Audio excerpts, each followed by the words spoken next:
इस परिदृश्य में महाभारत की कथा एक महत्वपूर्ण मोड़ लेती, जहां युद्ध के बजाय समझौते और शांति की स्थापना होती।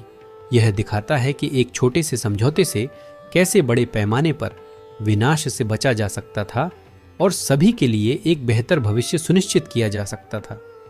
महाभारत में अगर दुर्योधन ने पांडवों को 5 गांव दे दिए होते और विवाद को सुलझा लिया होता तो कहानी कुछ इस प्रकार होती। 1. युद्ध का टलना।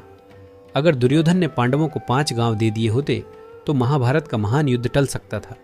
यह कदम पांडवों की मांग पूरी कर देता और दोनों पक्षों में शांति स्थापित हो जाती। 2. राज्य विभाजन। दुर्योधन के इस निर्णय से कौरवों और पांडवों के बीच राज्य का विभाजन हो जाता। पांडव अपने 5 गांव में एक छोटे राज्य की स्थापना कर सकते थे और अपनी प्रजा की भलाई के लिए काम कर सकते थे। 3. रक्तपात से बचाव। महाभारत के युद्ध में लाखों योद्धाओं की मृत्यु हुई थी। अगर दुर्योधन ने पांडवों को 5 गांव दे दिए होते तो इस बड़े पैमाने पर रक्तपात से बचा जा सकता था। कई परिवार उजड़ने से बच सकते थे। 4. संबंधों में सुधार। इस समझौते से कौरवों और पांडवों के बीच संबंध सुधारने की संभावना थी।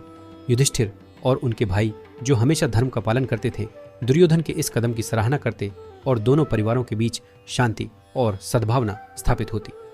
5. भगवान श्री कृष्ण की भूमिका। भगवान श्री कृष्ण, जो पांडवों के मार्गदर्शक और सलाहकार थे, इस समझौते का समर्थन करते और शांति की स्थापना में महत्वपूर्ण भूमिका निभाते। उनका संदेश और भी अधिक प्रासंगिक होता कि धर्म और न्याय की विजय होनी चाहिए। 6. भविष्य का परिदृश्य।